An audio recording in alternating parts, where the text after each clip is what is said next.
হঠাৎ নজর পড়ে গেল আম্মা জান হযরত হাজেরা, আম্মা জান হাজেরা আলাইহিস সালাম, নজর পড়ে গেল বেটা ইসমাইলের পায়ের নিচে থেকে পানির ফোয়ারা দেখতে পাওয়া যায়।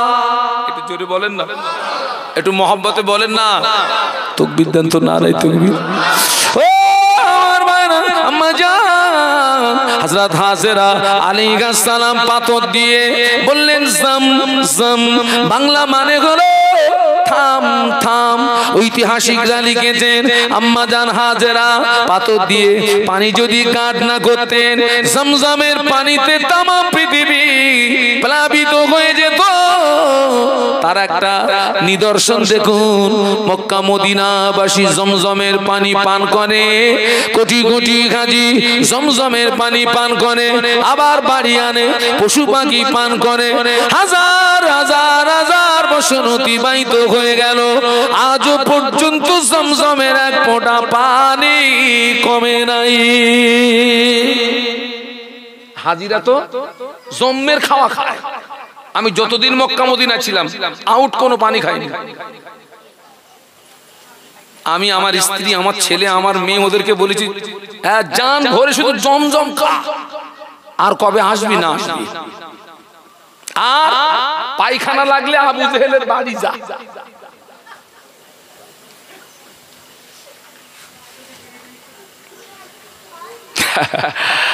আমি যখন ছিলাম আজিজিয়ার থেকে কাবায় আসতে গেলে বাসে করে আসতে হয়, অনেকটা রাস্তা। তো আমার সাথীদের যদি কারোর বাথরুম টাথরুম লাগতে হয়, বললাম এই দেখ ঘরে করিস নি, এই আর কবে আসবি না আসবি, তোর আবু জেহেলের খেদমত করে আয়, বাসে করে গিয়ে ঝেড়িয়ে আয়, আর কবে আসবি না আসবি যা। কারণ ওর ঘর তো সব কি পায়খানার পেশাব ঘর। আল্লাহ যেন আপনাদের যাওয়ার তৌফিক দেন। বলুন আল্লাহুম্মা, বলুন আল্লাহুম্মা। একটু আল্লাহর কাছে দোয়া চাইবেন, আল্লাহ আমাকে একটু মক্কা মদিনায় নিয়ে যাও না। আপনি বলুন হুজুর তো টাকা নেই, তো দোয়ায় কাজ হবে? হবে। আমি বলছি হবে, আমি বলছি হবে। একটুখানি একটা ইতিহাস বলি। আমরা তো কি বলে বক্তা মানুষ, একটা কথা বললে আরেকটা আল্লাহ পাক আরেকটা কথা স্মৃতিতে এনে দেন। আমার জীবনে আমি বহু হাজিকে আমি ওই এয়ারপোর্ট পর্যন্ত দিয়ে আসতে গেছি, আবার ওখান থেকে এই দিয়ে আসা নিয়ে আসা কিন্তু সবের কাজ বলো। তুই যখন হাজিদেরকে এয়ারপোর্ট পর্যন্ত ছেড়ে দিই না, আমি তখন চোখের পানি আটকে রাখতে পারিনি।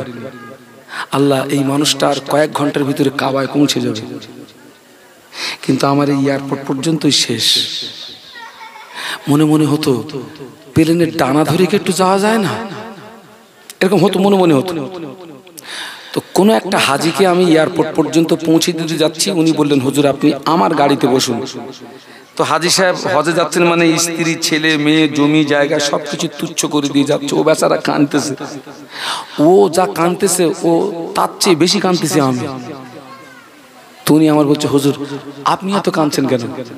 আমি তখন ওই কথাটাই বললাম, আপনি আর কয়েক ঘন্টা পরে কাবায় পৌঁছে যাবেন, আমার কাবায় যাওয়া হবে না, এই জন্য কাঁদছি। তবে আমার চোখের পানি বন্ধ হবে যদি আপনি আমাকে একটা কথা দেন। কি কথা হুজুর? আমি বলছি যেখানে যেখানে দোয়া কবুল হয় আমার নাম ধরে একটু দোয়া করবেন, আল্লাহ যেন আমাকে মক্কা মদিনার মেহমান হিসাবে কবুল করেন। আল্লাহ পাকি জানে, উনি মনে হয় ওনার দোয়াটা কবুল হয়ে গেছে। ঠিক তার পরের বছর এই নিউ টাউন এলাকার একজন ব্যক্তি বলছে হুজুর আমি আপনাকে টাকা দিচ্ছি, আপনি হজ করে আসুন। আমি তখন আর্থিক দিক দিয়ে খুব দুর্বল, খুব দুর্বল, খুব দুর্বল। টাকা না থাকলেও আল্লাহ একটা ওসিলা করে দেয়। আহা, আল্লাহ আমাকে 3 বার নিয়ে গেছে। আল্লাহু আকবার। তো ইসমাইল আলাইহিস সালামের পায়ের আঘাতে কিসের পানি?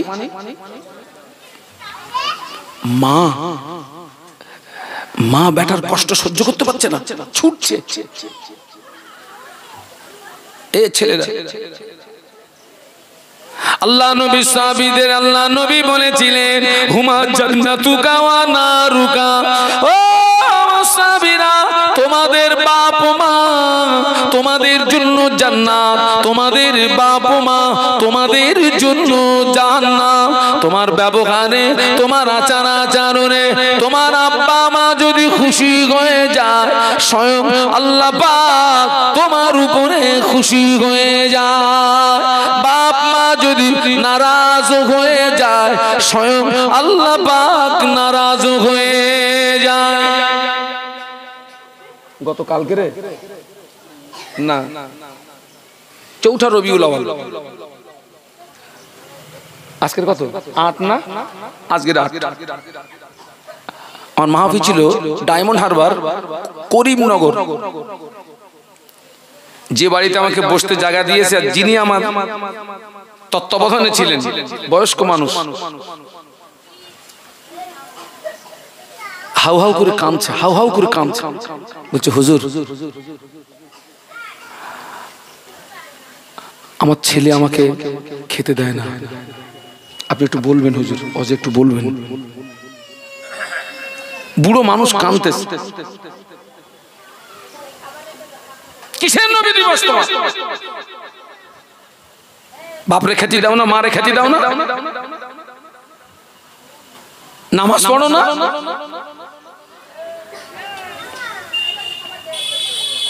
রাসূল বলেছেন তোমার বাপ মা তোমার জন্য কি জান্নাত, আবার তোমার বাপ মা তোমার জন্য কি জাহান্নাম। এই যে আমি যে আল্লাহ আমাকে 3 বার নিয়ে গেছে, এখানে যারা হাজী সাহেব আছেন বা সমাজ যত হাজী আছে, কোন হাজী কি গ্যারান্টি দিতে পারবে যে আমার হজ আল্লাহর দরবারে কবুল হয়ে গেছে? বলুন বলুন না, আল্লাহ রাসূল গ্যারান্টি দিচ্ছে। দেখুন, মা মিন ওয়ালাদিন বারিন ইয়ানজুরু ইলা ওয়ালিদাইহি নাযারা রাহমাতিন ইল্লা কাতাবাল্লাহু লাহু বিকুল্লি নাজরাতিন হাজ্জাতাম মাবরুর। মা মিন ওয়ালাদিন বারিন ইয়ানজুরু ইলা ওয়ালিদাইহি নাযারা রাহমাতিন ইল্লা কাতাবাল্লাহু লাহু বিকুল্লি নাজরাতিন হাজ্জাতাম মাবরুর। আল্লাহ নবী বললেন, যদি আল্লাহ নবী বললেন কোন ছেলে কিংবা মেয়ে ওর আব্বা আম্মার চেহারার দিকে যদি একবার মহব্বতের নজরে তাকায়, কার দিকে? কিসের নজরে? এটা আমার আব্বা, এটা আমার মা। আল্লাহ নবী বললেন, আল্লাহ পাক ওই বেটার নামায় আমলে আমার আল্লাহ একটা কবুল হওয়া নফল হজের সওয়াব দান করে। জোরে বলতে পারলেন না, মহব্বতে বলতে পারলেন না। একজন সাহাবী বললেন, ইয়া রাসূলুল্লাহ, আব্বা আম্মার চেহারার দিকে একবার মহব্বতের নজরে তাকালে যদি একটা কবুল হওয়া নফল হজের সওয়াব পাওয়া যায়, আমি যদি দিনে 70 বার করে তাকাই কি হবে? আল্লাহ নবী একটু বিরক্তি শুনে বলেছিলেন, ও বাবা সাহাবী, আল্লাহর নেকির ভান্ডারে নেকি কমি নেই বাবা। তুমি যদি দিনে 100 বার করে তোমার আব্বা মা চেহারার দিকে মহব্বতের নজরে তাকাও, আল্লাহ পাক তোমার নামায় আমলে আমার আল্লাহ 100টা কবুল হওয়া নফল হজের সওয়াব দান করবে। একটু জোরে বলুন না, পায়ে ধরে বলে যাচ্ছে। অন্তত আজকের এই সিরাতুন নবীর মাহফিল থেকে এই শিক্ষাটা নেন। আল্লাহর নবী তিনি তার মায়ের সঙ্গে কি আচরণ করেছিলেন। আল্লাহ নবী সাহাবীদের নিয়ে বসে আছেন, হঠাৎ একজন বৃদ্ধা মহিলা আল্লাহ নবীর দরবারে আসছেন। আল্লাহ নবী ওই মহিলাকে দেখে দাঁড়িয়ে গেলেন। একটু বলুন আল্লাহু আকবার, জবান খুলে বলুন। আল্লাহর পরের স্থান কার? কার? আল্লাহর নবী। সেই নবী একজন মহিলাকে দেখে দাঁড়াচ্ছেন।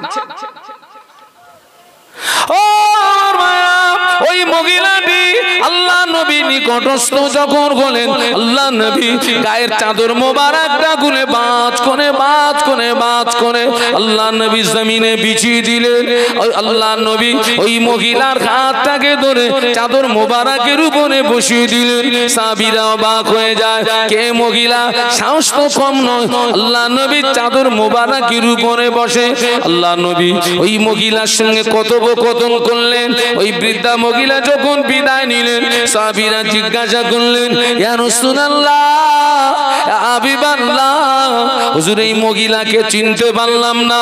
আপনি আল্লাহ নবী যাকে দেখে দাঁড়িয়ে গেলেন, আপনি আল্লাহ নবী চাদর মোবারকে বসার জায়গা করে দিলেন। আল্লাহ নবী কাঁদো কাঁদো নয়নে বলেছিলেন, ও সাহাবীরা, আমি রাসূলুল্লাহ আমার আব্বাকে পাই নাই, আমি রাসূলুল্লাহ আমার মায়ের সেবা যত্ন বেশি দিন পাই নাই। এই বৃদ্ধা মহিলা আমার অন্য কেউ নয়, এই বৃদ্ধা মহিলা হলো আমার দুদু মা হালিমাতুস সাদিয়া। জোরে বলেন না।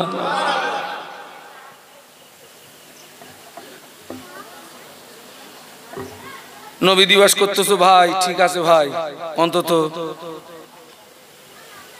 আব্বা আম্মার সঙ্গে যেন খারাপ আচরণটা করো না। এখন তো বাপের চেয়ার দখল করেছে শ্বশুর,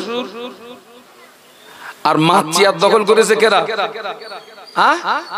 শাউরি। তোমার জন্য বলো নবী দিবস না, তোমার জন্য নবী দিবস না। তুমি তো তোমার শাশুড়ির পেটে ছিলে।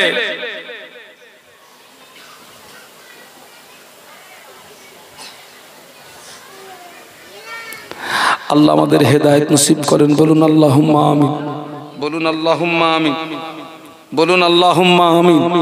খবরদার ছেলেরা, যুবকেরা, জওয়ানেরা, বাবা সাবধান, ফিরে আসুন। কোন নবীর ওসিলায় জমজমের পানি? ইসমাইল সালাম। আপনারা কিন্তু ভুলে গেছেন, আমি কিন্তু ভুলিনি। আমাদের নবীর জমজম দেখাতে হবে, মনে নেই? আল্লাহু আকবার। এই জমজম কূপ এক সময় বন্ধ হয়ে যায়। কি হয়ে যায়? বন্ধ হয়ে যায়। নবীর দাদার নাম কি? Abdul Muttalib. উনি ওই জমজম কূপ সংস্কার তথা পুনরায় খনন কাজে হাত দিলেন। এই নিয়ে দ্বন্দ্ব শুরু হলো। মক্কায় ছিল অনেক গোত্র, আর প্রত্যেকটা গোত্রের একজন করে গোত্র প্রতিনিধি ছিল। তাদের ভিতরে এই জমজম কূপ নিয়ে সবাই জমজম কূপের দাবিদার। এবং আব্দুল মুত্তালিব তিনিও দাবিদার যে এর সংস্কার আমি করব, খননের কাজ আমি করব। কিন্তু এই নিয়ে যখন দ্বন্দ্ব শুরু হলো, তখন সবাই মিলে একটা পরামর্শ করলো যে আমাদের মধ্যে দ্বন্দ্ব ফাসাদ করে লাভ নেই ভাই, ফতোয়া ফারাজের দরকার হলে আমরা কার কাছে যাই? মুফতি সাহেবের কাছে যাই। তো ওনারা বললেন, ওই জমানায় শাম দেশে বড় বড় পণ্ডিত লোক ছিল, শাম দেশে। তো ওনারা সবাই মিলে পরামর্শ করলেন, আমরা একটা কাজ করি, শাম দেশে যাই, আমাদের এই সমস্যার কথাগুলো বলি, তাঁরা যে সিদ্ধান্ত দেবেন সেই সিদ্ধান্ত মেনে নিয়ে কাজ হবে। এই সিদ্ধান্তে একমত হয়ে সবাই একটা করে উট নিয়েছেন, পর্যাপ্ত পরিমাণে খাদ্য খোরাক নিয়েছেন। এই কাফেলার মধ্যে আছেন নবীর দাদা আব্দুল মুত্তালিব। এই কাফেলাটি যাচ্ছে কোথায়? কিসের জন্য যাচ্ছেন? ফাসাদ মীমাংসা যাচ্ছে। প্রতিমধ্যে কঠিন মরুভূমিতে যখন এসে পৌঁছেছে, সকলের কাছে পানি শেষ, উটগুলো জমিনে বসে পড়েছে। কাফেলার প্রত্যেকটা ব্যক্তি সবাই যেন মৃত্যুর দুয়ারে পৌঁছে গেছে, পানি তৃষ্ণা। সব উটগুলো জমিনে বসে গেছে, হয়রান হয়ে গেছে সব। নবীর দাদা আব্দুল মুত্তালিব বলছে, দেখুন আমরা যদি এইভাবে বসে থাকি তাহলে তো জীবন যাওয়ার আশঙ্কা, কারণ বসে থাকলে তো পানি পাওয়া যাবে না। একটা কাজ করি না, আমরা সবাই মিলে একটু তালাশ করি, খুঁজি, দেখি না পাওয়া যায় কিনা, বসে দেখে তো লাভ নেই, সবাই মিলে একটু তালাশ করি, খুঁজি। নবী দাদা ঠিক বলছে না ভুল বলছে? কাফেলার অন্য সাথীরা বলছে, আচ্ছা আব্দুল মুত্তালিব তুমি তো ওই কথা বলছো, তাহলে একটা কাজ করো, তোমার উটটাকে তুমি আগে চালাও, তুমি আগে যাও, পিছনে আমরা যাচ্ছি। ও আল্লাহ নবী ইসমাঈল আলাইহিস সালামের ওসিলায় জমজমের পানি পাওয়া যায়, আর আব্দুল মুত্তালিব এই উটটাকে উঠিয়ে দিয়ে জমিন থেকে দাঁড় করিয়ে জমিনে দাঁড় করিয়ে দিয়ে আব্দুল মুত্তালিব, নবীর দাদু আব্দুল মুত্তালিব এই উটটাকে যেই না সামনে আগিয়ে দিয়েছেন, আব্দুল মুত্তালিবের উট যেই না একটা পা তুলেছে, আব্দুল মুত্তালিবের উটের পায়ের নিচে থেকে পানির ফোয়ারা দেখতে পাওয়া যায়। আরো জোরে বলুন, আরো মহব্বতে বলুন। আব্দুল মুত্তালিবের উট যেই একটা পা তুলেছে, উটের পায়ের নিচের থেকে কি আসছে? পানির ফোয়ারা। ঐতিহাসিকরা লিখছেন, আব্দুল মুত্তালিবের উটের পায়ের নিচের থেকে যে পানির ফোয়ারা বেরিয়েছিল, এটিও জমজম কূপের অনুরূপ। একটু জোরে বলুন। এর জন্য কিন্তু আব্দুল মুত্তালিবের কৃতিত্ব নয়। ওই সময় কঠিন মুসিবতের সময়, কঠিন মুসিবতের সময়, দুর্দিনের সময় আব্দুল মুত্তালিবের উটের পায়ের নিচের থেকে পানির ফোয়ারাটা বেরিয়েছিল। কারণ হলো ওই সময় আব্দুল মুত্তালিবের ললাটে আমাদের নবীর নূর চমকাচ্ছিল। ওই সময় আব্দুল মুত্তালিবের ললাটে আমাদের নবীর নূর চমকাচ্ছিল। আল্লাহ পাক বিশ্ব নবীর নূরের খাতিরে, আল্লাহ পাক বিশ্ব নবীর নূরের ইজ্জতের খাতিরে, তাজিমের খাতিরে আব্দুল মুত্তালিবের উটের পায়ের নিচে থেকে পানির ফোয়ারা বার করে দিলে। সবাই মিলে সেই পানি পান করলো, পশুদেরকে পান করলো, করিয়ে কাফেলাবাসীরা বলছো, আব্দুল মুত্তালিব সামনে আর যেতে হবে না, সে যে জন্য যাচ্ছিলাম ফায়সালা এখানেই হয়ে গেছে। এই কঠিন মুসিবতে তোমার ওসিলায় পানি পেয়েছি, জীবন ফিরে পেয়েছি, অতএব আমরা সবাই মিলে দায়িত্ব দিচ্ছি, জমজম কূপ সংস্কারের একমাত্র উপযুক্ত ব্যক্তি আপনি। একটু জোরে বলুন, আর একটু মহব্বতে বলুন। কোন নবীকে আগুনে ফেলে দেওয়া হয়েছিল, কিন্তু আগুন একটা লোমও পোড়াতে পারেনি? আমাদের নবীর দেখান।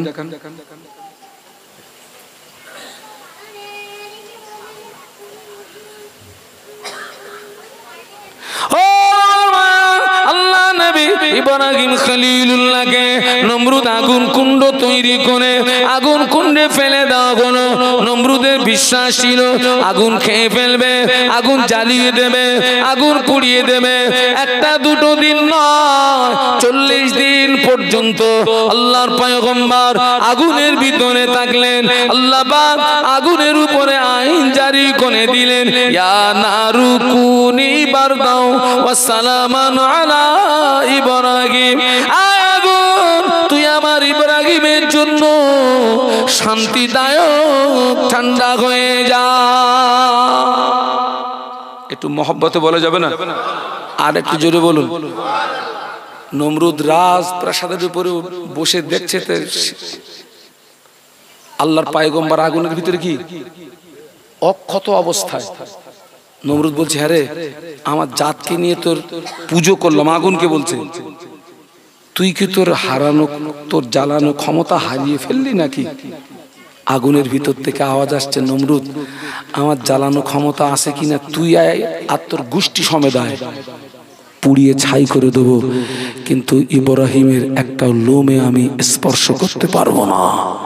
একটু জোরে বলুন, আর একটু জোরে বলুন। কারণ যে আল্লাহ আমাকে সৃষ্টি করেছেন, ওই আল্লাহ আমাকে নিষেধ করেছেন ইব্রাহিমের জন্য শান্তিদায়ক ঠান্ডা হয়ে যা। একটু জোরে বলো। আল্লাহ নবী মদিনার মসজিদ নববী শরীফে আল্লাহ নবী জোহরের নামাজ আদায় করলেন। আল্লাহ নবী মদিনার মসজিদ নববী শরীফে জোহরের নামাজ আদায় করে হযরত আনাস রাদিয়াল্লাহু আনহুর বাড়িতে আসলেন। আনাস রাদিয়াল্লাহু আনহুর বাড়িতে এসেছেন। আনাস রাদিয়াল্লাহু আনহু বলেন আল্লাহ নবীর খাদেম, আল্লাহ নবীর খাদেম ছিলেন। আল্লাহ নবী এসেছেন, ওই সময়টা ছিল খাওয়ার সময়, আহার করার সময়। আনাস রাদিয়াল্লাহু তাআলা আনহু সাদা কাপড়ের একটা দাস্তারখান এনে আল্লাহ নবীর সামনে বিছিয়ে দিয়েছেন।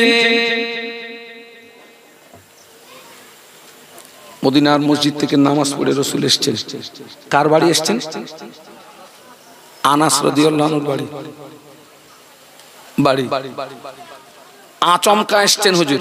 আচ্ছা ভাই, বিশ্বনবী আনাস হুজুরের বাড়ি আচমকা এসেছেন, আনাস রাদিয়াল্লাহু আনহু খুশি হবেন না হবেন না? আনাস হুজুরও খুশি, ওনার আম্মাও খুশি। একটু জোরে বলুন। আরে আজকের এই মাসে বিশ্ব নবী এসেছিলেন বলেই তো আমরা এই মাসে আমরা আনন্দ প্রকাশ করছি, আমরা খুশি প্রকাশ করছি নাকি? তাই তো আপনারা এই সিরাতুন নবী মাহফিল দিয়েছেন নাকি? কথা বলেন না। কিন্তু আমাদের ভিতর থেকে একজন বলতেছে ও বেদাত। কি বেদাত? বেদাত, বেদাতের বাংলা মানে কি জানেন? তাও জানেন না? সারা জীবন শুনলেন। বেদাতের বাংলা মানে হচ্ছে নতুন সৃষ্টি। একটুখানি মুখস্থ করে নেন। বেদাতের বাংলা মানে কি বলেছি? নতুন সৃষ্টি, যেটা নবীর জমানায় ছিল না, সাহাবীদের জমানায় ছিল না। এই দেখেন, এই বেদাত কথা শুনেই যেন ঘাবড়াবেন না, আঁতকি উঠবেন না। সব বেদাত কিন্তু খারাপ না। কথা বুঝতে পারছেন নাকি? সব বেদাত, বলুন একটু বলুন বলুন। বেদাত দুই প্রকার, একটা হচ্ছে ভালো বেদাত আর একটা হচ্ছে মন্দ বেদাত। একটা হচ্ছে বেদাতে হাসানা, একটা হচ্ছে বেদাতে সাইয়্যা। একটা হচ্ছে ভালো বেদাত আর একটা হচ্ছে মন্দ বেদাত। আমাদের সমাজে বহু কাজ আছে ওই বেদাত প্রক্রিয়ার ভিতর দিয়েই সেগুলো চলছে, কিন্তু তারা অন্য ব্যাপারে কিন্তু হাত দেয় না। বলো, হাত দেয় কোথায় বলুন তো? নবী দিবস করা বেদাত, নবী দিবস করা বেদাত।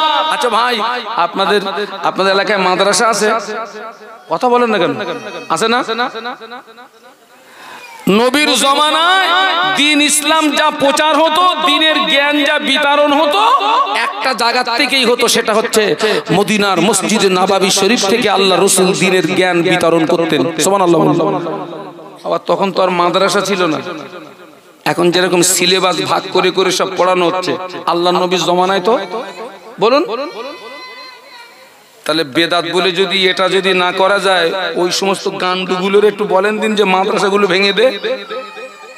আরে বাবা, কার বাচ্চা সামলান না। ওই গান্ডুগুলোরে বলেন যে নবী দিবস যদি বেদাত হওয়ার কারণে না করা যায়, ওই মাদ্রাসাগুলো ভেঙে ফেল। ও বেদাত,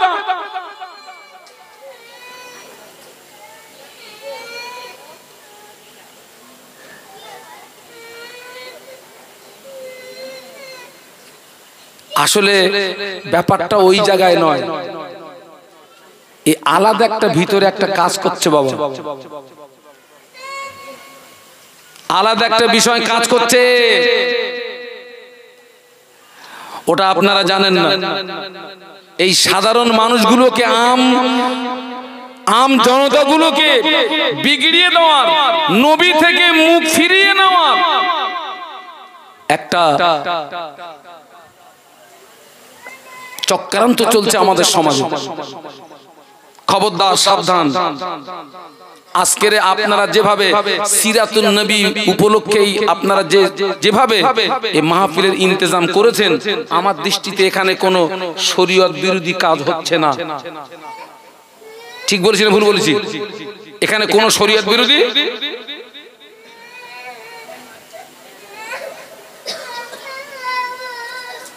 অতএব তাদের কথা শুনে যেন ঘাবড়াবেন না, তাদের কথা শুনে যেন এর থেকে পিছিয়ে যাবেন না। আমি আপনাদেরকে বলছি ভাই, আল্লাহর নবী মুহাম্মাদুর রাসূলুল্লাহ সাল্লাল্লাহু আলাইহি ওয়াসাল্লাম তার জীবন আদর্শ সম্পর্কে এই আলেমদের কাছ থেকে ওয়াজ নসিহত শুনে আপনারা অনেক কিছু শিখেছেন না শেখেননি? একটু বলুন শিখেছেন তো? সবাই কি কিতাব পড়ে ভাই? না। তাহলে আজকের এই যে আমি যে শুরু থেকেই যে আলোচনাগুলো করছি, আমি তো সেই বিশ্বনবীর জীবন আদর্শ নিয়ে আলোচনা করছি। তো আপনাদের থেকে শিক্ষা নিচ্ছেন তো? আমি আপনাদেরকে বলে যাচ্ছি, আগামী বছরে আল্লাহ হায়াতে রাখলে আরো শান শওকাতের সঙ্গে এই সিরাতুন নবী উপলক্ষে মাহফিল কায়েম করবেন।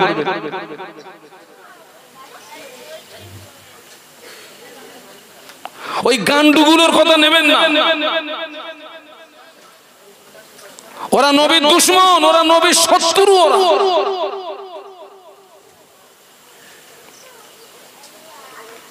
বাইরে নবীর জমানায় মাইক ছিল, ওরা মাইকি কথা বলে, এইটা খুলে পাছায় মারবে। এই বেদাত তো। নবীর জমানায় মোবাইল ছিল, ও তো বেদাত। কিন্তু এই যে মাইকটা ইউজ করা, এটা কিন্তু খারাপ বেদাত না, এটা কি ভালো বেদাত। সব বেদাত খারাপ নয়। আবারও বলছি, সমাজে অনেক কিছু চলছে বেদাত প্রক্রিয়ার ভিতর দিয়েই চলছে। অতএব আপনারা বেদাতের কথা শুনে যেন অনেকবার বলে সব বলতেছে বেদাত হয় 300 টাকা দিই তুলতে, এবার দেবো না, বেদাত। খবরদার। শাহ ওলিউল্লাহ মুহাদ্দিস দেহলভী রাহমাতুল্লাহ আলাইহি হুজুরের আব্বা জান শাহ আব্দুর রহিম মুহাদ্দিস দেহলভী রাহমাতুল্লাহ আলাইহি প্রতি বছর আল্লাহ নবীর শানে একটা করে মাহফিল দিতেন। সুবহানাল্লাহ বলুন, আর একটু মহব্বতের সঙ্গে বলুন। নামটা মুখস্থ করুন, শাহ আব্দুর রহিম মুহাদ্দিস দেহলভী রাহমাতুল্লাহ আলাইহি। একটু বলো, দাঁতটাতে একটু কুটকাট হবে ভাই, শক্ত নাম, শাহ আব্দুর রহিম মুহাদ্দিস দেহলভী রাহমাতুল্লাহ আলাইহি। প্রতি বছর আল্লাহ নবীর শানে একটা করে মাহফিল দিতেন। ওই মাহফিলে যারা শ্রোতা হিসাবে আসতেন তাদের জন্য অনেক কিছু তাবারুকের ব্যবস্থা করতেন। আজকে তাবারুক আছে তো? কি খিচুড়ি, আলহামদুলিল্লাহ। এক বছরে নবীর শানে মাহফিল দেবেন। এতটা আর্থিক দুর্বল হওয়ার কারণে অর্থ নাই, নবীর শানে মাহফিল দেবেন কি করে? কিন্তু কষ্টের ভিতর দিয়ে মাহফিলের আয়োজন করেছেন, কিন্তু তাবারুক দেওয়ার মতো পয়সা নাই। আপনার বাড়ি যদি কোনো মেহমান আসে, কিচ্ছু না দিতে পারলে অন্তত কি দেবেন? ডাবের শরবত, 1 গ্লাস পানি দেবেন, 1 গ্লাস পানি দেবেন। আমি শাহ আব্দুর রহিম মুহাদ্দিস দেহলভী রাহমাতুল্লাহ আলাইহি মাহফিল দিয়েছেন ঠিকই, কিন্তু তাবারুক করা উনি খুব চিন্তাযুক্ত হয়ে গেছেন। আল্লাহ, আজকে আমার বাড়ি মেহমান আসবে, আমি এখানে এসেছি, যে বাড়িতে আমার বসার জায়গা, অনেক কিছু দিয়েছি। আমি তো অন্য কিছু খাইনি, আমার সুগারটা একটু ফল করার মতন হচ্ছিল। মিষ্টি আজকের একেবারে নফসরে বলেছি, যতক্ষণ চাবি ততক্ষণ দেবো, কত খাবি খা। মিষ্টি রসগোল্লা ওইরাম খাইছি, আর জিলিপি। নফসরে বলতে খা, ওইরাম খা। তো উনি মেহমানদারি করবেন, কিচ্ছু নেই, খুব চিন্তাযুক্ত। ঘরের ভিতরে খুঁজে দেখে কিছু শুকনো ছোলা আছে। কি আছে ভাই?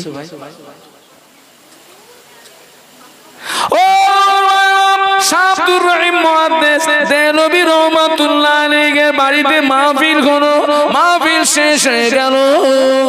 হুজুর আমার ওই শুকনো ছোলাগুলো একটা একটা একটা করে শ্রোতাদের ভিতরে মেহমানদারি করলেন, শ্রোতাদের ভিতরে মেহমানদারি করলেন।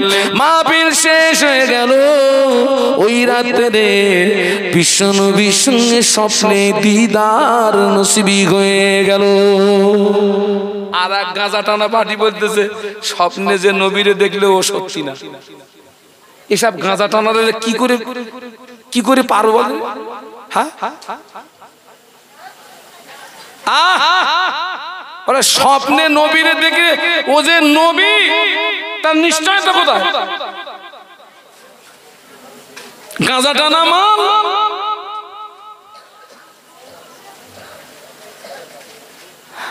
আল্লাহর রসুল বলেছেন যে স্বপ্নে আমাকে দেখলো বারহাক ও আমাকেই দেখেছে, কারণ ইবলিস বিশ্বনবীর সুরাত ধরতে পারে না। একটু জোরে বলুন, আরো জোরে বলুন। বড় বড় হুজুরদের সুরাত ইবলিস বলুন বলুন ধরতে পারে। ওলি সুরাত, খাজা বাবার সুরাত, বড় বিশ্বের সুরাত, কিন্তু নবীর সুরাত নেওয়ার ক্ষমতা ইবলিসের। আল্লাহ ওই পাওয়ারটা ওর থেকে, একটু সুবহানাল্লাহ বলুন। যে নবীকে দেখলো ও বারহাক নবীকেই দেখেছে। একটু জোরে বলুন সুবহানাল্লাহ। শাব্দুর রহিম মুহাদ্দিস দেনবী রহমাতুল্লাহ আলাইহি ওই রাতে নবীর সঙ্গে দিদার নসিবি হলো। আল্লাহ নবীকে সালাম দিলেন, আল্লাহ নবীকে সালাম দিলেন। দেখতে পাওয়া যায় আল্লাহ নবীর হাতে ওই শুকনো একটা ছোলা দেখতে পাওয়া যায়। হুজুর জিজ্ঞাসা করলেন, ইয়া রাসূলুল্লাহ হাবিবাল্লাহ, এই ছোলাটা আপনি কোথায় পেলেন? আল্লাহ নবী বলেছিলেন, ও আল্লাহর বান্দা, তুমি আমাকে ভালোবেসে মোহাব্বত করে প্রতি বছর আমার সামনে একটা করে মাহফিল দিতে। ওই মাহফিলে যারা শ্রোতা হিসাবে আসতো ওদের জন্য কিছু তাবারুকের ব্যবস্থা করতে। এবছরে আর্থিক সংকটের জন্য তেমন কিছু করতে পারো নাই, আমি রাসূলুল্লাহ তেমন কিছু করতে পারো নাই, তবে বাড়ির শুকনো ছোলাগুলো তাবারুক হিসাবে তুমি মেহমানদারি করেছিলে। ও আল্লাহর বান্দা, তোমার এই ছোলা আল্লাহ পাকের দরবারে কবুল হয়ে গিয়েছে। তোমার ওই ছোলা মিসলে সুরাত আল্লাহ পাক আমার কাছে পৌঁছিয়ে দিয়েছে। আরো জোরে বলুন। আবার কেউ কেউ বলবো সব গল্প, ওইসব মালগুলো আমার কাছে আনতে পারেন।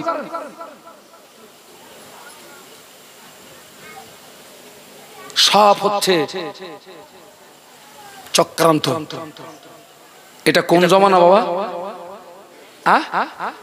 আরে জোরে বলেন না, কোন জমানা? শেষ জমানা। রাসূল বলেছেন, হাতের তালুতে আগুন রাখা যত না কষ্ট হবে তার চেয়ে বেশি কষ্ট হবে কি নিয়ে বাঁচা? আপনি সুন্নাত ওয়াল জামাত আকীদাভুক্ত অন্তর্ভুক্ত মানুষ, আপনার আকীদা সিরাতুন নবী উপলক্ষে মাহফিল দিলে অনেক খায়ের বরকত আল্লাহ পাক দান করেন। একদল এসে বলবে ওই বিশ্বাসটা, বিশ্বাসের নাম তো ঈমান, ঈমানের নাম তো বিশ্বাস, ওই বিশ্বাসটা আপনার থেকে একদল মানুষ কি করবে বলুন? ছিনিয়ে নেবে। ওই বলবে বেদাত বেদাত বলে ওখান থেকে ওটা নিয়ে নেবে। খুব সাবধান বাবা, এই হচ্ছে সেই আখিরি জমানা। আল্লাহ নবী বলেছেন, আমার উম্মতের ভিতরে ৭৩টা দল হবে। কটা? হ্যাঁ, জাহান্নামে যাবে কটা? কটা দল জাহান্নামে যাবে? ৭২। সবাই মিলে বলুন তো কটা দল? আরো জোরে বলেন। কিন্তু সবাই কিন্তু বলতেছে আমরা ওই একটা, যে দল জান্নাতে যাবে সবাই বলতেছে আমরা আমরা। সবাই দাবি কি? ওই দল আমার দল। আল্লাহ নবী যে দলটিকে জান্নাতি হিসাবে স্বীকৃতি দিয়েছেন, আল্লাহ নবী যে দলটিকে জান্নাতি হিসাবে স্বীকৃতি দিয়েছেন, ওই দলটির নাম হলো সুন্নাত ওয়াল জামাত। একটু জোরে বলুন। আর একটু জোরে বলুন।